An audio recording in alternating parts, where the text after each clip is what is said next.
presidente Daniel Noboa reapareció en público después de 10 días de la consulta popular. Encabezó la ceremonia de posesión del nuevo mando militar. En su discurso no se refirió a temas políticos y reiteró el respaldo a las Fuerzas Armadas. El anunciado encuentro entre el presidente de la Asamblea, Nils Olsen, y el jefe de la bancada de la Revolución Ciudadana, Juan González, fracasó. Los correístas dicen que les dejaron plantados y ADN, que los opositores no quieren ceder. Nueva polémica en el movimiento Revolución Ciudadana. El expresidente Rafael Correa asegura que se opondrá a la reelección de Pavel Muñoz como alcalde de Quito y otras autoridades locales.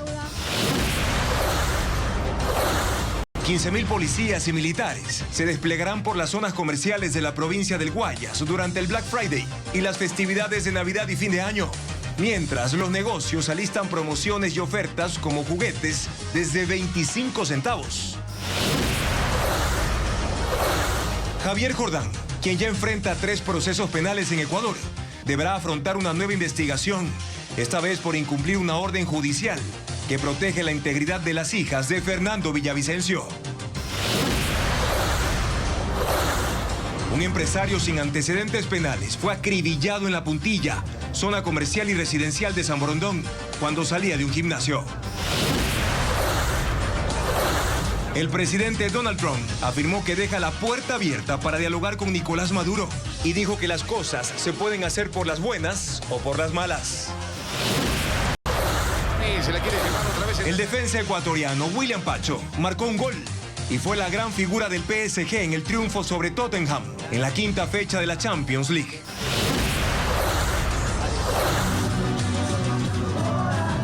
Las fiestas por los 491 años de fundación de Quito arrancaron. Los mercados protagonizaron su tradicional desfile, con el que pusieron música y color a las calles de la capital. ¿Qué tal, amigos? Muy buenas noches. Iniciamos ya con la información este miércoles 26 de noviembre. Hoy el presidente de la República, Daniel Noboa, participó en su primer acto público tras la derrota electoral del 16 de noviembre. Asistió a Parcayaco a la ceremonia de cambio de mando de la cúpula de las Fuerzas Armadas. El mandatario les ofreció todo el respaldo del gobierno para que mantengan la guerra contra el terrorismo. Paul Romero con el informe. El mandatario Daniel Noboa asistió este miércoles al primer acto público después de 10 días del revés electoral en la consulta popular y referéndum. Encabezó la ceremonia de posesión de la nueva cúpula de las Fuerzas Armadas en la Escuela Militar Eloy Alfaro de Parcayacu, en el norte de Quito, después de casi 2 meses de la designación del jefe del Comando Conjunto y los comandantes de las 3 ramas de las Fuerzas Armadas. En un discurso de 3 minutos y medio, ofreció a los militares el respaldo del gobierno para que mantengan la lucha armada contra las organizaciones criminales. Lo que viene exige firmeza, transparencia y unidad, y ahí estaremos, trabajando a su lado para que el Ecuador salga adelante y para que cada familia pueda volver a vivir sin miedo. Jamás nos rendiremos. Primero se rendirán las mafias, primero se van a rendir los criminales. Sin dar detalles, dijo que el Ejecutivo ha entregado chalecos, vehículos, equipos, tecnología para garantizar la seguridad y protección de los uniformados. Y cualquiera que ose en atacarlos o en menospreciar a las Fuerzas Armadas tendrán que enfrentarse conmigo. Primero, siempre los defenderé. El jefe del Comando Conjunto, Henry Delgado, reconoció que el país vive un escenario complejo por la inseguridad, pero que se puede controlar si existe compromiso de todas las instituciones del Estado. Poder Judicial, jueces y fiscales, apoyad el trabajo que realiza las Fuerzas Armadas y la Policía Nacional. Reafirmó la consigna militar contra las amenazas a la seguridad e integridad territorial. La ceremonia terminó con un desfile aéreo de helicópteros, aviones de combate Super Tucano, aviones de entrenamiento, fuerzas de combate y los héroes de la guerra del Cenepa. Incrementar las inversiones que llegan al país y abrir nuevos mercados son 2 de los objetivos que el gobierno se plantea en la etapa post-consulta, cuyos resultados lo obligan a reorientar su planificación. La canciller de la República, Gabriela Sommerfeld, dijo esta mañana que la seguridad y la generación de prosperidad serán los ejes prioritarios de la gestión presidencial en 2026. que los resultados de la consulta popular no han causado mella en la relación del país con sus aliados y menos con los Estados Unidos, sostiene la canciller Gabriela Sommerfeld, que se ha conversado sí, pero que ha sido para comentarles las prioridades del presidente Daniel Noboa hacia el futuro. Sí hubieron llamadas, tanto a nivel nacional, a través de los diferentes embajadores que representan países que están aquí con sus misiones diplomáticas en el Ecuador, y también desde el exterior, para que comentemos un poco cómo vemos el panorama a futuro. Se basa en dos aspectos. El uno, devolver un entorno seguro al Ecuador, a los ecuatorianos, para que puedan vivir en paz, para que se puedan desarrollar, para que podamos crear prosperidad, que es el segundo objetivo. Y entonces contaba qué es lo que entiende el gobierno por crear prosperidad. Y allí hay dos aspectos en los que, según la ministra, se van a concentrar los esfuerzos en la posconsulta. Traer mayor cantidad de inversiones, abrir las puertas que estamos abriendo, finalizar los acuerdos que estamos negociando. Sobre las declaraciones de la vicepresidenta de Venezuela, Delcy Rodríguez, quien dijo que si Estados Unidos quiere combatir el narcotráfico debería mirar hacia la presidencia de Ecuador, Sommerfeld acotó. Nosotros no podemos estar atentos a declaraciones necias de un país que ni siquiera respeta la voluntad de su pueblo. Entonces no vamos a invertir allí el tiempo, porque también hay que invertir dependiendo de quién llegan las palabras. Dijo además que el país espera para antes de fin de año tener noticias sobre las gestiones que se desarrollan a fin de alcanzar un acuerdo comercial con Estados Unidos, que el tema está avanzado y es prioritario en la agenda gubernamental. Y el diálogo en la Asamblea Nacional no llegó a consumarse. La reunión prevista entre el correísmo y el presidente del Legislativo no se llevó a cabo y las partes se acusaron mutuamente. Patricio Díaz informa por qué se rompieron las conversaciones. No hay más diálogo entre ADN y el correísmo. Me saqué el reloj porque ayer estuve esperando. Asambleísta, remítase al punto, por favor. Estaba prevista una reunión entre el coordinador de esa bancada, Juan Andrés González, y el presidente de la Asamblea, Nils Olsen, pero según el legislador correísta, le dejaron plantado. ¿Saben cuándo nos reunimos? Nunca. Es mentira el diálogo. Ayer estuve esperando hasta que terminó el día. En el oficialismo dicen que hubo reuniones previas con las autoridades legislativas, pero que el correísmo no está de acuerdo con la agenda de seguridad que propuso ADN y eso frenó todo.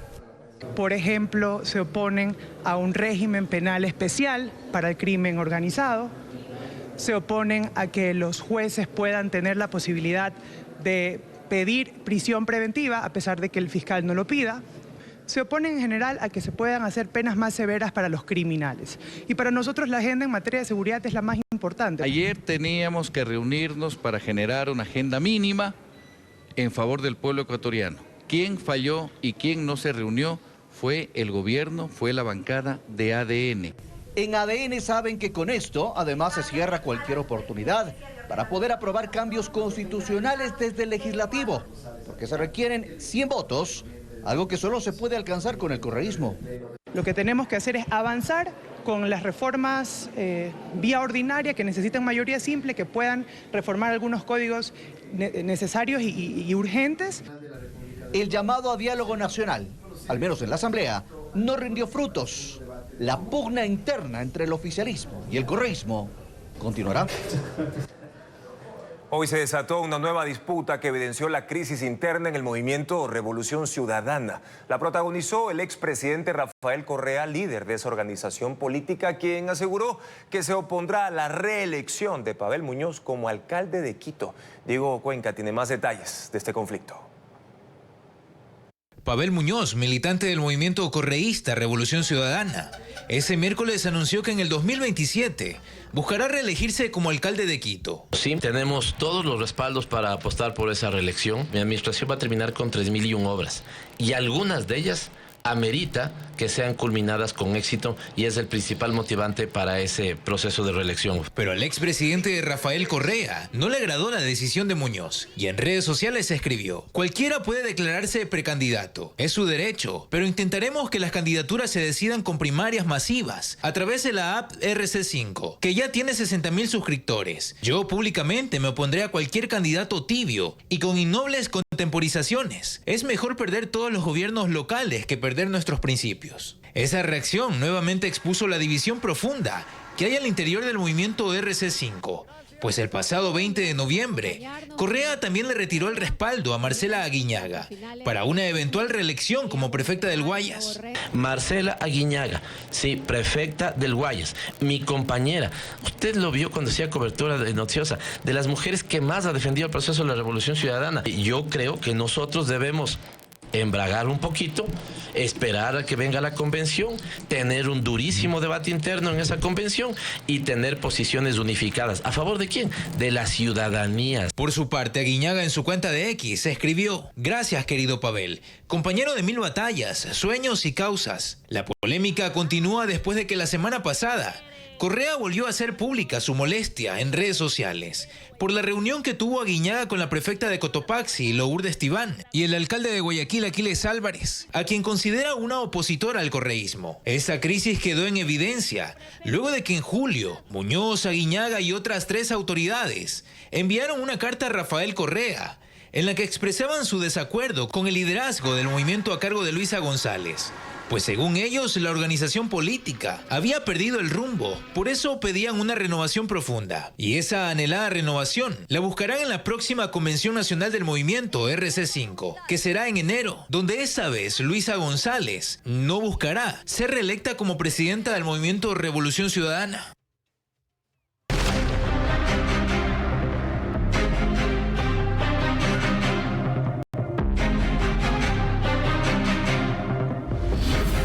Magnicidio. Revelaciones clave. Javier Jordán, quien ya tiene 3 procesos penales abiertos en su contra, enfrentará una nueva investigación penal derivada del caso de Fernando Villavicencio, esta vez por incumplir una orden judicial. Javier Jordán, prófugo del caso Metástasis, procesado por el asesinato de Fernando Villavicencio y por delincuencia organizada en el caso Hospitales, enfrentará una nueva investigación penal. La Fiscalía prevé abrirle un expediente por el delito de incumplimiento de decisión legítima de autoridad competente. Así lo dio a conocer la fiscal Ana Hidalgo a la jueza del caso Magnicidio FB. El pasado 3 de septiembre, la jueza María Daniela Ayala dictó medidas de protección para las hijas de Fernando Villavicencio y ordenó a Jordán y a los demás procesados que no se acerquen a la familia del ex candidato presidencial, incluso mediante sus redes sociales. Los procesados están impedidos de realizar cualquier tipo de contacto, ya sea de manera directa o a través de otro mecanismo. Es decir, si es que está publicado en el Twitter de cualquiera de los procesados un mensaje que dice cualquier cosa respecto de una de las víctimas, esta juzgadora va a considerar que existe un incumplimiento. Ese día, el abogado de Javier Jordán dijo que su cliente cumplirá esta disposición judicial, pero el procesado siguió escribiendo a las hijas de Fernando Villavicencio mediante su cuenta de X y publicando videos. Ellas informaron a la jueza y a la fiscal que los mensajes intimidatorios siguen. Adjuntaron varias publicaciones y alertaron que las medidas de protección se están incumpliendo. La jueza Luz María Ortiz, quien hoy tiene el caso Magnicidio FB en sus manos, ya remitió la documentación a la fiscalía para que abra la nueva investigación contra Javier Jordán. El incumplimiento de decisión legítima de autoridad competente se sanciona hasta con 3 años de prisión.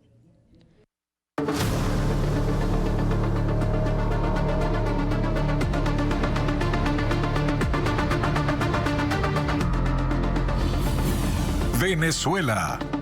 La presión se incrementa.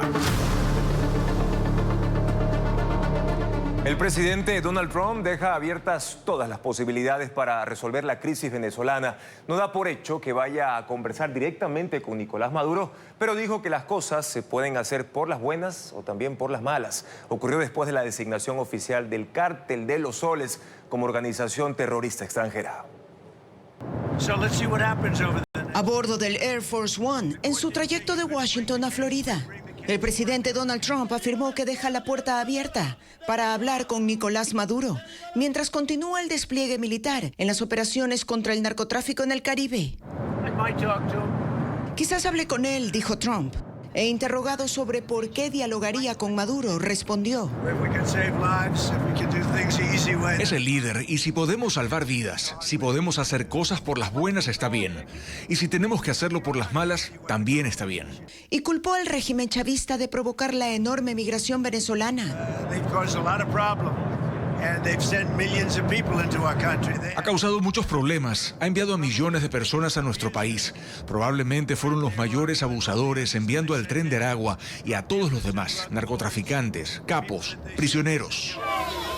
Mientras que Maduro reunió a sus partidarios en Caracas en un acto contra el imperialismo, donde exhibió la espada del libertador Simón Bolívar y llamó a sus seguidores a resistir cualquier intento de sacarlo del poder. Tenemos que ser capaces de defender cada palmo de esta tierra bendita de cualquier amenaza o agresión imperialista, venga de donde venga y cuando venga. En las últimas semanas, Estados Unidos ha destruido más de 20 lanchas supuestamente ligadas al narcotráfico, provocando más de 80 muertos. Maduro afirma que la destrucción de estas embarcaciones es parte de una guerra psicológica destinada a justificar una agresión militar contra su país. Y en este contexto, el presidente de Colombia, Gustavo Petro, admite por primera vez que el problema en Venezuela es la falta de democracia. Lo dijo en una entrevista con CNN respecto de los problemas del régimen de Maduro con los Estados Unidos. El problema de Maduro se llama democracia. Yo lo reconozco así. Falta de democracia. Falta de democracia y de diálogo. Ninguna investigación colombiana que es independiente del presidente no nos muestra una relación del narcotráfico colombiano con Maduro. El tema de la negociación debe llamarse democracia venezolana.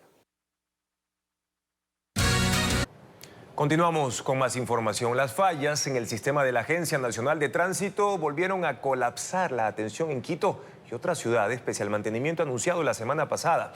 Largas filas, usuarios que no alcanzaron a ser atendidos y aglomeraciones que incluso requirieron la intervención policial se registraron en diferentes puntos del país. Joel Vanegas con las imágenes de lo ocurrido.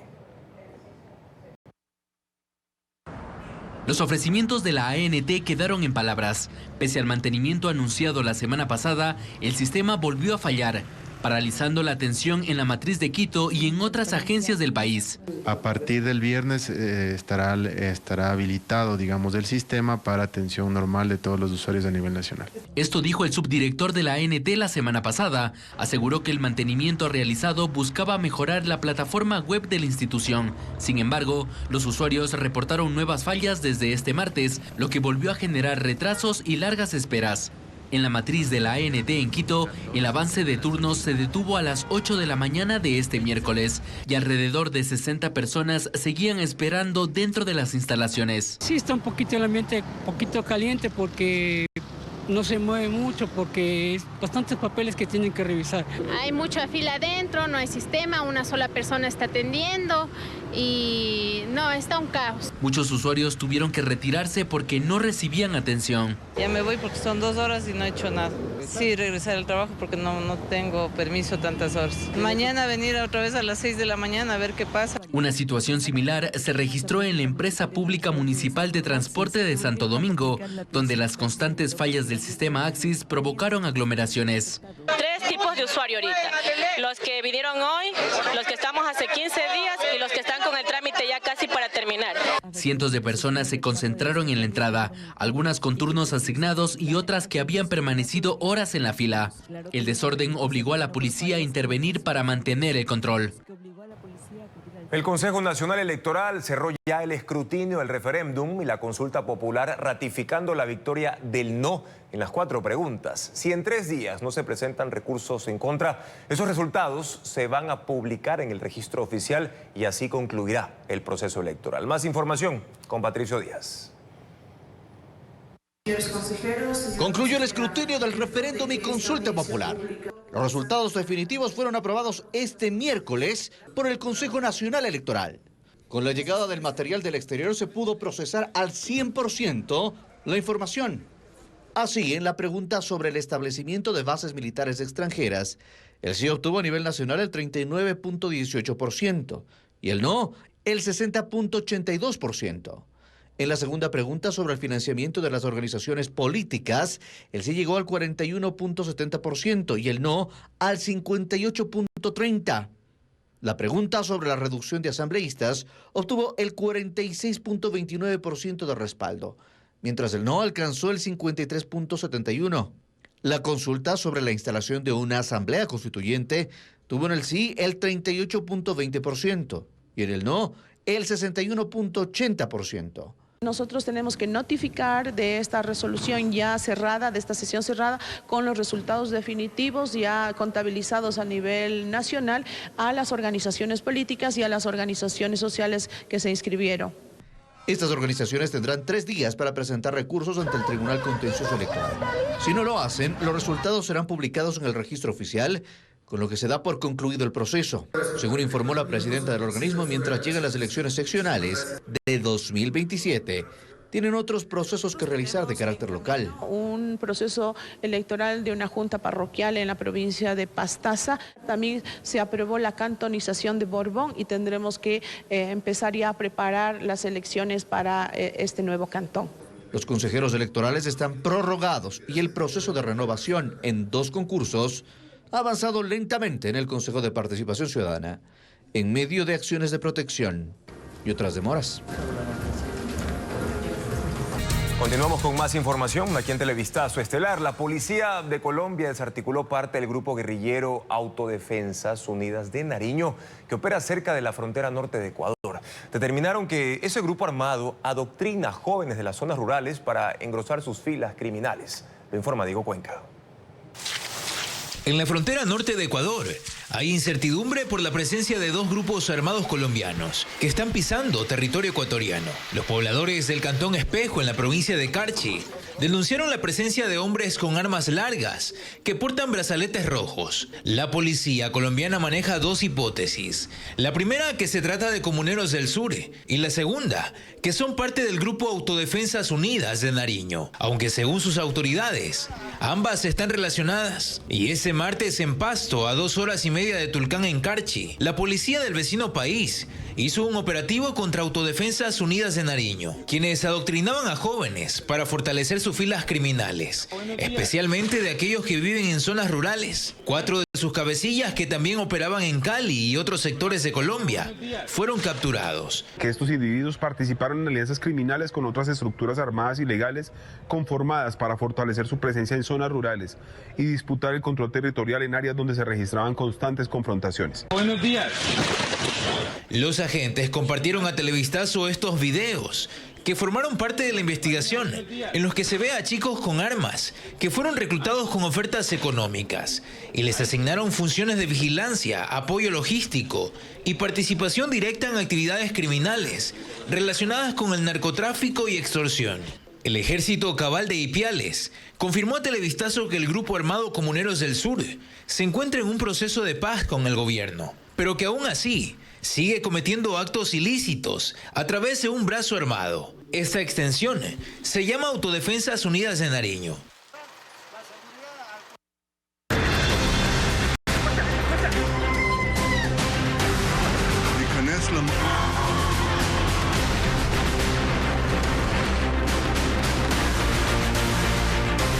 Mundo. Un incendio masivo consume más de 1000 departamentos en un complejo residencial en Hong Kong. Hay hasta ahora 36 víctimas mortales, decenas de heridos y casi 300 desaparecidos. Los bomberos creen que hay mucha gente atrapada todavía. El reporte de la situación con Pedro Jiménez. 7 de los 8 edificios de este complejo residencial en Tai Po, en el norte del centro financiero de Hong Kong, han estado en llamas desde la tarde de este miércoles. Las estructuras estaban cubiertas por andamios de bambú por obras de remodelación, y es ahí donde comenzó el fuego, que se extendió rápidamente. Primero en uno de los bloques y luego de un edificio a otro. Son casi 2000 departamentos donde viven unas 4600 personas. Hay gente sola y la mayoría son parejas adultas. Los servicios de emergencia indicaron que hay decenas de víctimas mortales, incluido un bombero de 37 años con severas quemaduras en el rostro, que fue declarado muerto al llegar al hospital.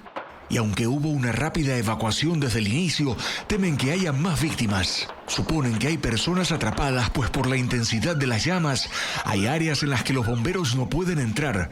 Los desaparecidos son casi 300. Al llegar la noche no había señales de que el incendio estuviera controlado. La policía capturó a 3 personas posiblemente vinculadas con el origen del incendio, pero es la rápida propagación del fuego lo que más llamó la atención de los bomberos. Una de las brigadas reportó haber encontrado paneles de poliestireno, un material altamente inflamable, bloqueando las ventanas. Es un incendio de nivel 5, el más alto en la escala de estas emergencias, y ha sido calificado por autoridades locales como el más grave y mortal en los últimos 20 años. El expresidente de Perú, Martín Vizcarra, fue condenado a 14 años de prisión por corrupción. La justicia lo declaró culpable de haber recibido $680.000 en sobornos de 2 empresas constructoras a cambio de otorgarles contratos de obras públicas. Será enviado al penal de Barbadillo, conocido también como la cárcel de los presidentes. Se impone a Martín Alberto Vizcarra Cornejo. La justicia peruana envió a otro expresidente a la cárcel por corrupción. Se trata de Martín Vizcarra, quien gobernó Perú entre 2018 y 2020. La Corte Superior de Lima lo condenó a 14 años de cárcel por haber recibido $600.000 en sobornos de parte de 2 empresas, a cambio de otorgarles los contratos para la construcción de un proyecto de irrigación y de un hospital. El delito lo cometió durante su época de gobernador de Moquegua entre 2011 y 2013. Pero en 2020, la investigación del caso le costó la presidencia, de la que fue destituido por incapacidad moral. Yo soy inocente. Vizcarra niega los cargos. Aunque los empresarios involucrados confesaron que hicieron los pagos en efectivo, su defensa dice que apelará porque no hay fotos ni videos que prueben que recibió el dinero. Pero su espera será en prisión. Hoy fue trasladado al penal de Barbadillo, lugar donde están recluidos otros exmandatarios peruanos, Alejandro Toledo, Ollanta Humala y Pedro Castillo, por lo que el lugar se conoce como la cárcel de los presidentes. En Estados Unidos, un hombre abrió fuego contra miembros de la Guardia Nacional, dejando 2 heridos en Washington, D.C. Según testigos, el sospechoso se acercó a las tropas que hacían guardia a 2 cuadras de la Casa Blanca y les disparó. El atacante fue detenido y los soldados fueron trasladados a un hospital con heridas graves. El presidente Donald Trump anunció una investigación del caso y dijo que los involucrados pagarán un alto precio. Y les contamos ahora que la reciente coronación de la mexicana Fátima Bosch como Miss Universo ha desatado una ola de críticas, acusaciones y pedidos de transparencia. La polémica involucra a candidatas inconformes, renuncias de participantes y hasta señalamientos de fraude. La polémica en torno al Miss Universo sigue escalando. Olivia Yassé, representante de Costa de Marfil y 4ª finalista del certamen, renunció a su título de Miss Universo África y Oceanía, alegando motivos personales y que su decisión responde a la coherencia con sus valores de respeto, dignidad e igualdad de oportunidades. La controversia se avivó con las declaraciones del mexicano Raúl Rocha, presidente de la franquicia, quien indicó que la representante de Costa de Marfil, una de las favoritas del público, no ganó porque no tenía la visa apropiada para cumplir con las funciones internacionales de la corona. Él menciona a Côte d'Ivoire, que en francés es Costa de Marfil. 175 países le piden visa a Côte d'Ivoire. La chamba es por un año de Miss Universe. Entonces va a ser la Miss Universe que se la pasó todo un año en un apartamento. Las palabras de Rocha desataron fuertes críticas al sugerir que factores migratorios pueden pesar más que el desempeño en escena. A eso se suma la renuncia de Miss Estonia y las inconformidades de algunas participantes como Miss Noruega y Miss Portugal, que en sus redes sociales han alegado falta de transparencia y descontento con la organización por supuestas preferencias durante la elección final, en la que la mexicana Fátima Bosch se coronó. En medio de este escenario, la Miss Universo Ecuador, Nadia Mejía, publicó un mensaje pidiendo transparencia y claridad en el certamen, asegurando que la situación no debe afectar la imagen de la reina electa. Y si estas acusaciones resultan ser ciertas, entonces el sistema no solo falló a las mismas mujeres que dice elevar. La victoria de Fátima Bosch también ha estado marcada por la renuncia de Omar Harfouch, uno de los miembros originales del jurado, quien la calificó como una falsa ganadora y señaló que el concurso estaba amañado debido a una supuesta relación de negocios entre Raúl Rocha y el padre de Fátima. Ante esto, el dueño de la franquicia negó las acusaciones de fraude y anunció acciones legales.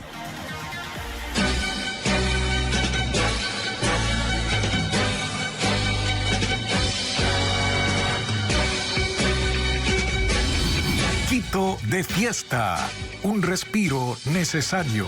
Yo soy el Chuyita Quintero. 5.000 personas participaron hoy en el tradicional desfile de los mercados en Quito. Con carros alegóricos y coloridas comparsas rindieron homenaje a la ciudad por sus 491 años de fundación. Alex Ceballos con las imágenes del evento.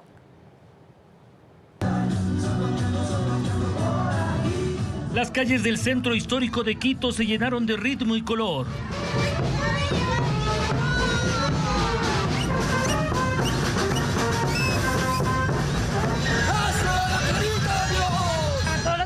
De mi linda ciudad que disfruten estas fechas. Los comerciantes de 40 mercados y ferias populares suspendieron este miércoles sus labores para participar en un homenaje a Quito en sus fiestas de fundación. Con 5.000 rosas, el Mercado América dijo presente en el desfile que avanzó 20 cuadras, desde el Parque Benito Juárez en el barrio América hasta la Plaza de San Francisco. ¡Que viva Quito! Y saludo para todos los quiteños.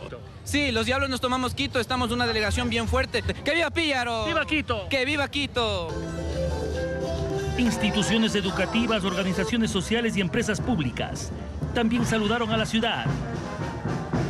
En el recorrido, la reina y la corte de honor obsequiaron dulces y presentes. El aroma de los geranios. Los comerciantes, apoyados con danza y música, festejaron los 491 años de fundación.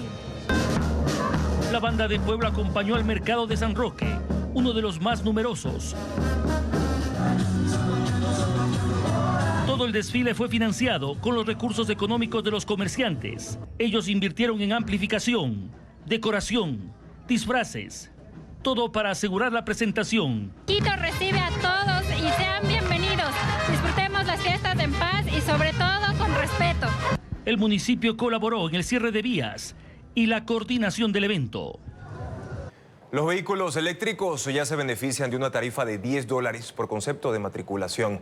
La medida aprobada en la Ley de Áreas Protegidas rige desde esta semana y quienes pagaron el valor completo deberán solicitar la devolución del excedente. Adriana Bermeo explica cómo funciona este trámite. Desde esta semana recién se aplica el beneficio del pago de $10 por la matrícula de vehículos eléctricos. En la consulta de valores a pagar en el SRI se refleja la exoneración del pago del seguro público de accidentes de SPAT, el impuesto a la propiedad en cero y la tasa ANT actualizada en $10. El proceso está 100% completado. En este momento, el usuario que desee realizar la matrícula de su vehículo eléctrico tiene la posibilidad de hacerlo. Los vehículos adquiridos antes del 14 de julio de 2025 pagarán de manera proporcional desde la fecha de compra hasta junio y se aplicará el beneficio de julio a diciembre. Para vehículos adquiridos a partir del 14 de julio de este año se aplicará el 100% del beneficio automáticamente desde esta semana. Quienes tienen autos eléctricos de años anteriores pueden acceder al beneficio en el valor de la matrícula solo del 2025. Quienes ya cancelaron los valores completos de matriculación deberán pedir la devolución del dinero. El SRI tarda en procesar estas solicitudes entre 90 y 120 días laborables, pero la devolución del dinero la hace el Ministerio de Economía y depende de la disponibilidad de recursos. El juicio por delincuencia organizada en contra del expresidente Abdalá Bucaram, su hijo Jacobo y 2 personas más empezó hace 6 meses y solo se ha dado durante 13 días. Nuevamente está suspendido. El caso Pruebas COVID-19 en contra del expresidente Abdalá Bucaram, su hijo Jacobo, el israelí Sheyman Oren y el agente de tránsito Leandro Berrones lleva 5 años de trabas y dilaciones. En abril de este año, tras más de 10 diferimientos, finalmente se instaló la audiencia de juicio por delincuencia organizada, pero otra vez ha tenido pausas prolongadas. Es noviembre y en estos 7 meses, el juicio apenas se ha dado durante 13 días y nuevamente está suspendido de forma indefinida. Hasta el momento, la Fiscalía ha presentado testigos y peritos que, según la fiscal Livia Sarabia, prueban que los involucrados son autores del delito y que entre marzo y agosto de 2020, durante la pandemia, formaron parte de una estructura delictiva que lucró de la comercialización ilegal de 21,000 pruebas rápidas de COVID-19 y otros insumos médicos, usando bienes y funcionarios públicos de la AMT. En agosto de 2021, 2 exagentes aceptaron los hechos y ya fueron fueron condenados a 5 años de prisión. Sheyman Oren vendió los insumos a Jacobo Bucaram al margen de las obligaciones tributarias, sin documentos. Fue detenido con dinero en efectivo fingiendo ser agente de la DEA con una credencial falsa, dijo la fiscal. Eran productos con sobreprecio que Abdallah Bucaram almacenó en su domicilio. La acusación también señala a los Bucaram de intimidar y presionar a Shaidahan para que cambie su versión. Él es otro involucrado que estaba preso y fue asesinado en la cárcel. Este es un lado de la historia. Los argumentos de los 4 procesados se presentarán más adelante. Por la fuga de alias Fede hay 2 procesos, uno por delincuencia organizada y otro por asociación ilícita. En ambos hay militares y personal del SNAI investigados. Merlín Ochoa accedió al expediente en el que incluso hay fotos del día de la evasión. Ecoavis accedió al expediente por delincuencia organizada que detalla cómo el 20 de junio Rolando Gómez Quinde, alias Fede, cabecilla de los Águilas, salió de la penitenciaría del Litoral como si nada. Por esta fuga están procesados 23 implicados, 19 militares, 3 guías penitenciarios y el propio Fede. La reconstrucción de los hechos, que duró 8 días en octubre, revela contradicciones entre la versión de alias Fede, los videos y los informes periciales. Las cámaras del reclusorio registraron que Fede salió por el ingreso principal entre las 9:53 y 10 de la mañana, minutos después de que 2 militares cruzaran la misma puerta. Otra cámara muestra el movimiento irregular de militares y guías entrando a un cuarto sin vigilancia. A las 10:47 sale un uniformado con casco y gafas que impiden su identificación. Aparentemente es Fede. El expediente de 35 cuerpos incluye 40 fotografías de la reconstrucción basada en el relato de Fede. El reo indicó que lo sacaron de su celda, lo registraron con otra identidad y lo llevaron junto a otros presos hasta el policlínico. Luego lo ingresaron a un consultorio vacío donde le dieron una funda negra que contenía un uniforme militar. Vestido así y aduciendo ser de inteligencia, lo llevaron hasta el parqueo. Subió a una camioneta blanca con otros 2 militares y salió de la penitenciaría sin control, rumbo a la vía Daule. Recapturado el 2 de octubre en Medellín, Fede no dio los nombres de los uniformados que participaron en su huida. Sostiene que no pagó por la fuga y que lo obligaron a escapar, pero su versión no coincide con los videos, ni con los informes de criminalística, ni con los testimonios del personal. La audiencia preparatoria de juicio, que debía empezar este miércoles, se suspendió. Paralelamente existe otro proceso por asociación ilícita con 12 personas procesadas, entre ellas 2 militares, 5 guías, un funcionario del SNAI y 4 privados de libertad. Y por medio del código QR que ven en pantalla con su teléfono celular ingresarán a nuestro portal ecoavisa.com, donde pueden revisar todos los detalles de las fotos y videos del expediente por delincuencia organizada que muestra detalle a detalle la fuga de alias Fede. Y en otro tema, les contamos ahora que otro funcionario renuncia a la gerencia de Petroecuador. Leonard Bruns dejó el cargo este martes. Es el 7º gerente durante el mandato del presidente Daniel Noboa y el número 21 desde el año 2017. Hasta ahora, la estatal petrolera no ha informado quién lo reemplazará, como lo informa Ariana Bermejo. Leonard Bruns renunció a la gerencia de Petroecuador tras permanecer 6 meses en funciones. Se convirtió así en el 7º gerente de la estatal petrolera que sale durante el gobierno de Daniel Noboa. El primero fue Reinaldo Armijos, que asumió la gerencia en el gobierno de Guillermo Lasso y renunció en diciembre del 2023. Ocupó el cargo 2 meses. Eduardo Miranda estuvo solo 9 días en funciones. Marcela Reynoso 4 meses.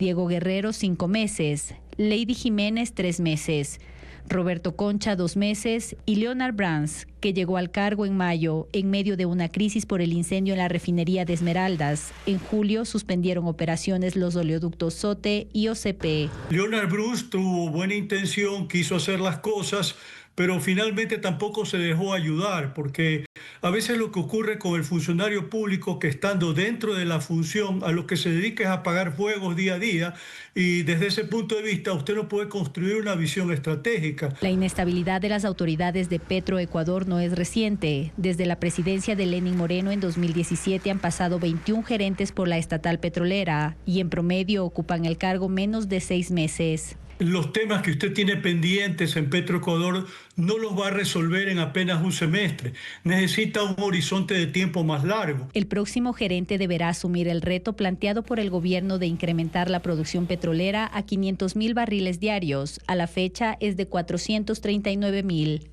Hasta el momento, Petroecuador no ha emitido un pronunciamiento oficial sobre la salida de Brands y quién lo reemplazará en el cargo. Seguimos con más. En la comunidad La Conde, en el Coca, en Orellana, una nueva rotura de crudo vuelve a manchar el estero Chambira, dejando a más de 1,000 habitantes afectados. Elizabeth Quesada tiene los detalles del panorama en ese territorio. En menos de un mes, la comunidad La Conde en la parroquia García Moreno, el Coca, Orellana, enfrenta un tercer derrame de crudo. Según el municipio, la falla se originó por una nueva rotura en la tubería del sistema de producción del bloque 7 Payamino de Petroecuador. El estero Chambira volvió a teñirse de negro y el contaminante fluyó hacia el río Napo. Dirigentes comunitarios afirman que la situación impacta a 1,000 habitantes. Hay crudo en el agua, en el suelo, en cobertura vegetal. Al menos 60 familias dedicadas a la agricultura resultaron afectadas. Sus fincas rodean el estero, en 12 de ellas ya se observan pastizales manchados cerca de las riberas. Los ganaderos han tenido que mantener a sus animales en corrales o alquilar terrenos para garantizar alimento a unos 500 bovinos. Es el caso de Ángela Conde, quien cría 200 vacas, terneros y toros. Estamos más o menos alrededor de $15 por animal pagando. Técnicos y personal de Petroecuador aplicaron las mismas medidas usadas en los derrames anteriores: extracción del crudo y almacenamiento en piscinas. Tras esto, la tierra quedó removida y el olor a hidrocarburos aún persiste en el ambiente. A lo largo de 6 kilómetros del estero se mantienen barreras flotantes para evitar que el crudo siga dispersándose. Mientras tanto, la empresa estatal y el municipio proveen agua con apenas 2 tanqueros. Los habitantes consideran que estas acciones son insuficientes. Televistazo pidió por tercera ocasión información a Petroecuador sobre el incidente y las medidas de remediación. Hasta el cierre de esta emisión no se pronunció.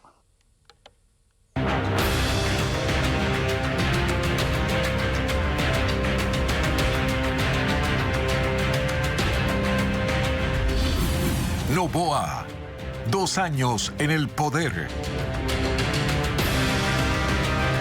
A 2 años del gobierno de Daniel Noboa, la seguridad y la salud pública siguen siendo los frentes más críticos. Merlín Ochoa precisa que lo que comenzó como una guerra total contra el crimen organizado muestra hoy un balance mixto. Avances operativos, pero una violencia que no da tregua. A eso se suma la ausencia de una fórmula efectiva que permita operar al 100% de los hospitales del país, como lo explica Carla Delgado.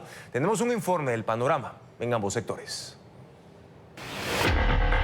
En 2 años, el presidente Daniel Noboa ha firmado más de 10 estados de excepción, algunos con toque de queda para sostener operaciones militares y policiales. Ecuador pasó de 4 a 22 organizaciones terroristas. No se conoce cuántos integrantes tienen estas estructuras, pero hasta noviembre, 2.530 menores fueron retenidos por delitos graves como sicariato. La violencia aumentó. De enero a noviembre de 2024 fueron 6.121 crímenes, subió a 8.122 en 2025, con una tasa de 44 homicidios por cada 100.000 habitantes. En el 2025, la policía detuvo a 64.654 personas e incautó 248.000 municiones y 9.500 armas de fuego. Capturó a 35 objetivos de alto valor y 294 de valor intermedio. En materia de droga, el 2025 muestra un retroceso. 2024, 265 toneladas incautadas y hasta noviembre de este año bajó a 195 toneladas. Las cárceles es el epicentro del colapso estatal. 760 presos muertos entre enero y septiembre, 105 asesinados, el resto por enfermedades como tuberculosis y desnutrición. El gobierno destinó 3.765 millones a defensa, interior, SNAI e inteligencia. Para 2026 se proyectan 4.054 millones. Un experto en seguridad señala que el IVA del 15% aún no muestra resultados concluyentes. 9 de cada 10 homicidios intencionales en el Ecuador son con armas de fuego. No tienes una estrategia integral para evitar que los chicos, por ejemplo, tengan armas. Recalca que el desafío es construir una estrategia integral para enfrentar a estas organizaciones narcocriminales que tienen más dinero y más capacidad de reclutamiento. Un deterioro que también se refleja en los hospitales públicos colapsados. Carla. Y sí, a los pacientes aquí en los hospitales les toca lidiar, además de sus enfermedades, con otros problemas que no han cambiado. Esperas prolongadas por turnos, medicinas que deben costear de sus propios bolsillos y cirugías que no llegan por falta de insumos. El presidente Daniel Noboa recibió un sistema de salud enfermo. La crisis se evidenciaba no solo en la falta de medicinas, sino en la inoperatividad de equipos esenciales. Las denuncias públicas de pacientes que no podían completar sus tratamientos por estas carencias llevaron a Noboa a emitir uno de los decretos más trascendentales de su primer año de gobierno. Dio un plazo de 90 días para poner en funcionamiento la maquinaria médica. La disposición se cumplió parcialmente. Hasta ahora persisten denuncias de equipos que no funcionan. Noboa aseguró que Finanzas destinó 3.000 millones para saldar una deuda histórica en salud. Entre los beneficiarios, según el gobierno, estuvieron Solca con 50 millones, médicos del Ministerio de Salud por 7.8 millones y empresas dializadoras a las que pagaron 62 millones. Pese a esto, esas empresas sostienen que el gobierno aún les adeuda 150 millones de dólares. En el segundo año de mandato la crisis se agravó, aunque las autoridades negaban públicamente los problemas. Lo que vamos a hacer es declarar en emergencia, pero la compra de medicamentos no es el sistema de salud como tal. Esto en medio de protestas en hospitales por falta de medicinas y pagos de servicios. Queremos que nos paguen. Noboa designó a varios funcionarios, entre ellos la vicepresidenta María José Pinto y el entonces presidente del IES, Edgar Lama, para integrar un comité de salud. La compra masiva de medicamentos, eje de la emergencia, también enfrentó cuestionamientos por presuntos sobreprecios y conflictos de interés que involucraron a Lama. En el Ministerio de Salud, la falta de solución a los problemas provocaron la salida de Jimmy Martin, el quinto ministro durante esta administración. El mandatario encargó la conducción del sector a la vicepresidenta Pinto, quien prometió una gestión rápida y libre de corrupción. Y mañana hablaremos de los programas sociales que mantiene el régimen y sus resultados. Además, vamos a recordar las promesas que el gobierno aún no puede cumplir. Cambiamos de tema ahora para contarles que un empresario fue asesinado en la puntilla del Cantón San Borondón, una zona residencial y de centros comerciales. La víctima, que conducía un auto de alta gama, fue interceptada por sicarios en un vehículo que luego fue abandonado en el norte de Guayaquil. Más detalles de lo ocurrido con Luis Alfredo Zúñiga. El ataque armado ocurrió cerca de las 10:30 de la mañana de este miércoles. Según la versión policial, Brian Soria, empresario de 32 años, circulaba en un vehículo Porsche color gris, luego de salir de un gimnasio en el sector de Entre Ríos en La Puntilla, una zona residencial de San Borondón. Él avanzaba por el carril de servicio hacia su trabajo, cuando fue interceptado por hombres en otro auto, quienes le dispararon y huyeron. Los causantes de este hecho violento se trasladaban en un carro de alta gama de marca BMW que fue posterior, fue abandonado en el sector de la Tarzana.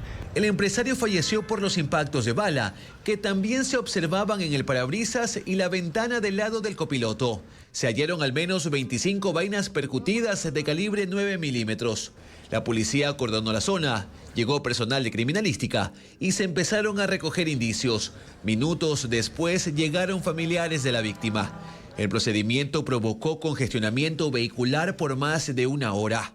Aún no se encuentran los sicarios. La víctima administraba varias empresas, incluyendo una de venta de artículos domésticos, según información de la Superintendencia de Compañías y el SRI, además de una mueblería, según aseguraron los uniformados. El Porsche modelo Cayenne es un auto del año que tenía láminas de seguridad.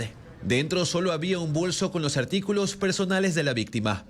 El vehículo del hecho está a nombre de la empresa del ciudadano. Los uniformados levantaron el cuerpo.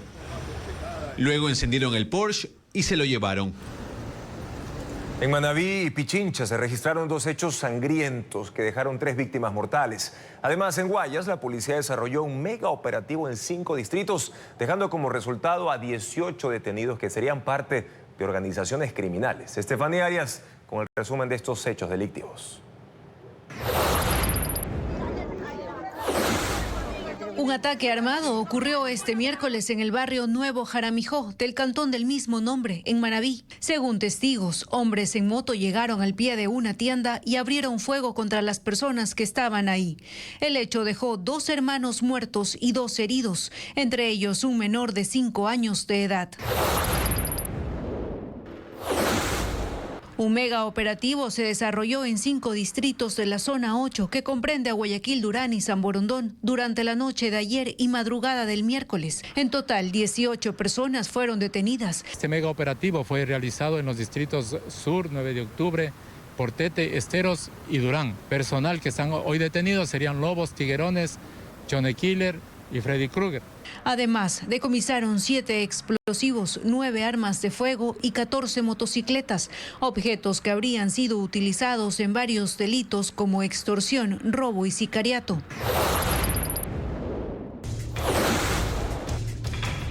Un guardia de seguridad fue asesinado por 2 hombres que se movilizaban en una moto.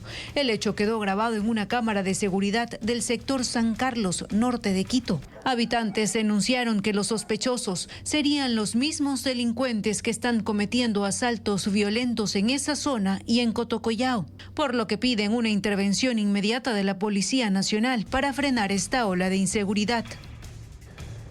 Las nuevas cifras de empleo del Instituto Nacional de Estadística y Censos, el INEC, confirman que el mercado laboral en Ecuador no muestra cambios significativos. Expertos consideran que el empleo pleno está prácticamente en las mismas condiciones que hace 12 años. María Gabriela Carpio con más detalles de estas cifras.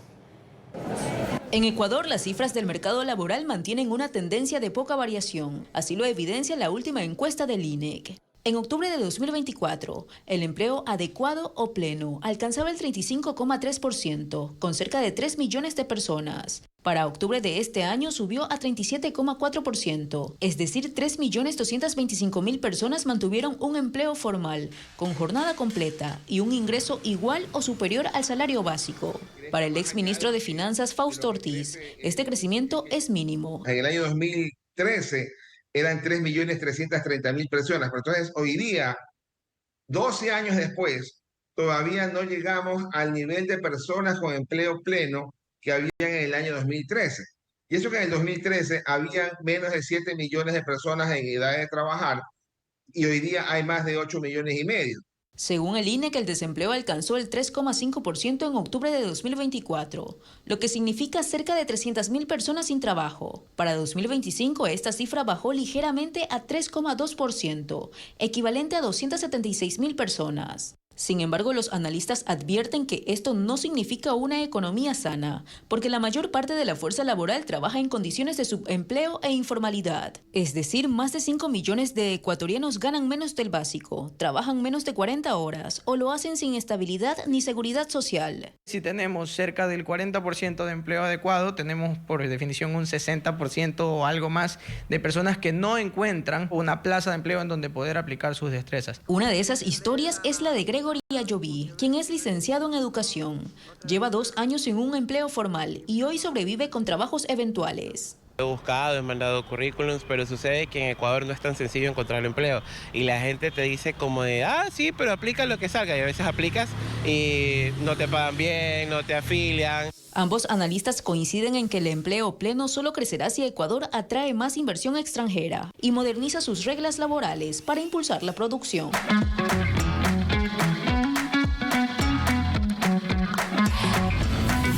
Black Friday, la fiebre de las ventas. El movimiento comercial por Black Friday y el inicio de las festividades de diciembre ya se siente en Ecuador. Las autoridades, de hecho, tienen un plan de seguridad para ciudades como Guayaquil, Quito y Portoviejo. Desplegarán policías, militares e incluso agentes de tránsito en las zonas comerciales y bancarias. El informe con Estefanía Arias.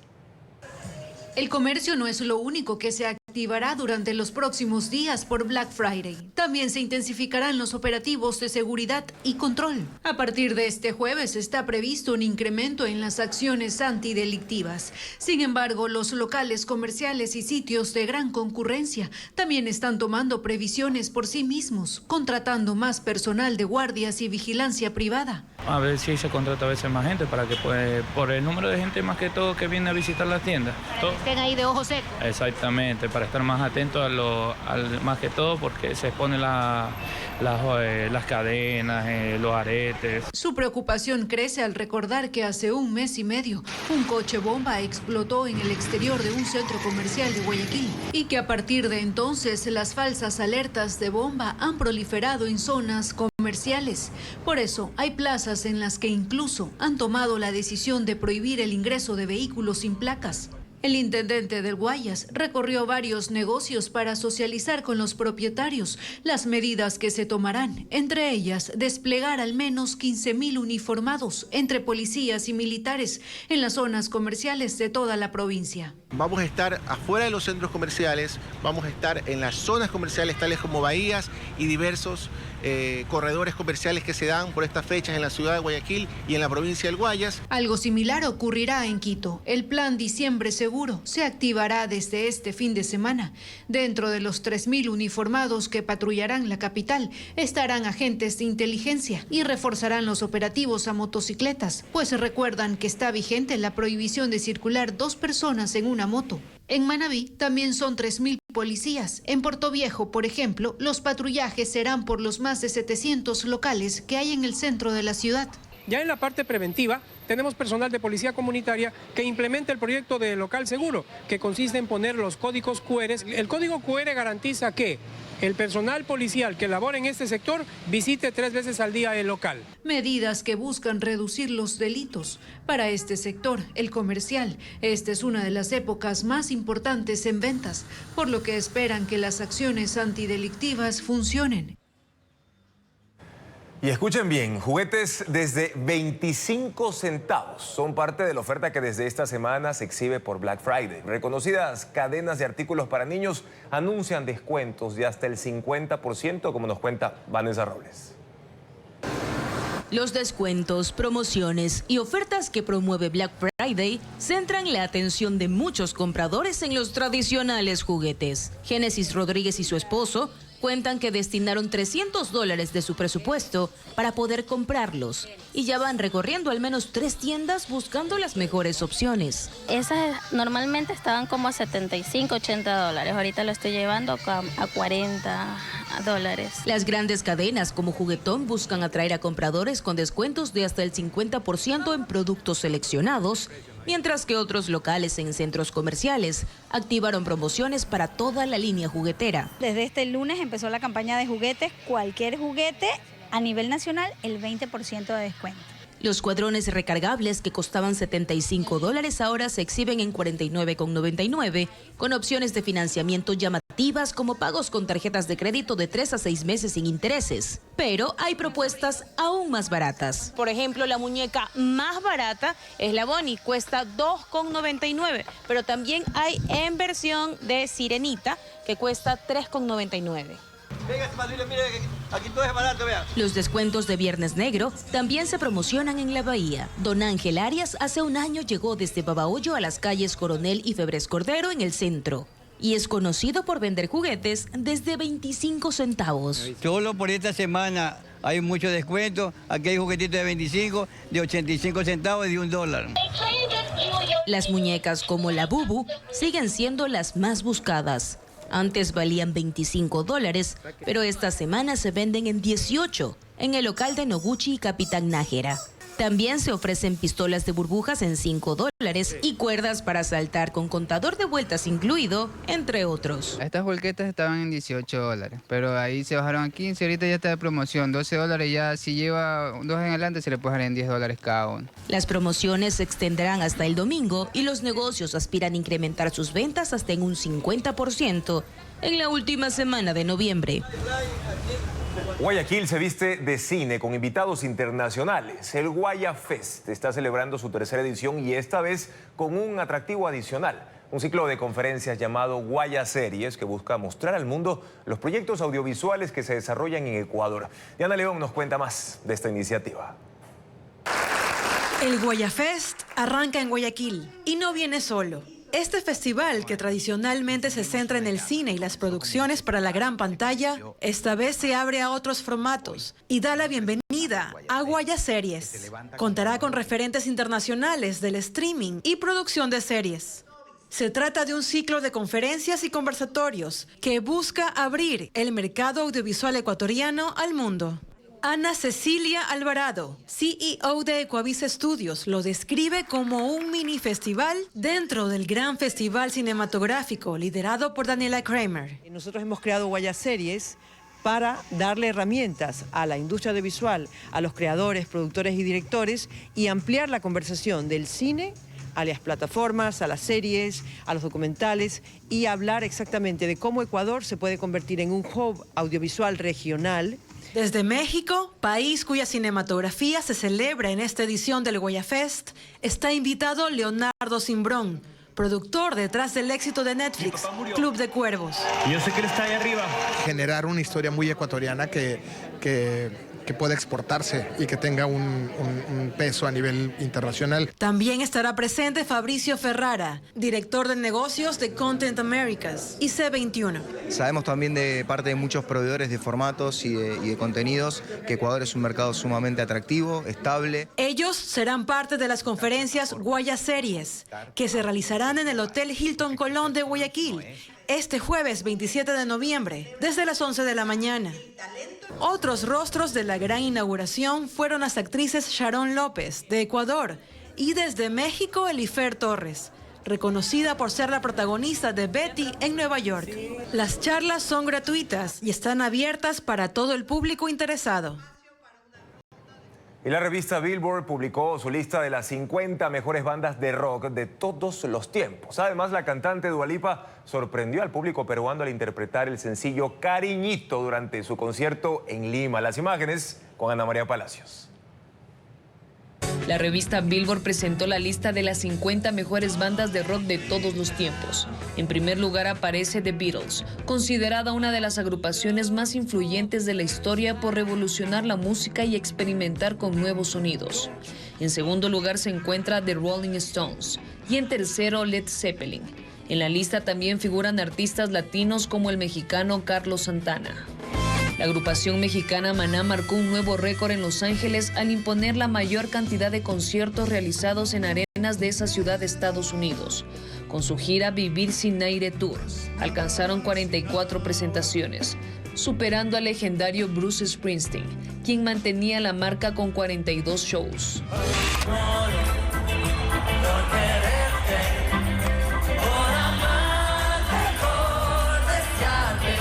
Dua Lipa sorprendió a su público en Perú al interpretar el sencillo Cariñito durante su concierto, acompañada del artista peruano Mauricio Mesones. Los asistentes ovacionaron esta presentación inesperada, en la que la cantante británica celebró la música nacional y mostró su admiración por los talentos locales. Y así finalizamos esta emisión informativa. Mañana en Contacto Directo nos acompañará Juan Francisco Rivadeneira, economista y consultor político, para evaluar el desempeño en los 2 años de Daniel Noboa en el poder. ¿Qué debe cambiar? Además, Pedro Urruchurtu, coordinador internacional de María Corina Machado, para analizar si se acerca el fin de la era de Nicolás Maduro con el cártel de los soles en la mira de Estados Unidos. Amigos, la información continúa en ecuavisa.com y en la primera emisión de Televistazo a partir de las 5:55 de la mañana. Gracias siempre por habernos acompañado. Buenas noches.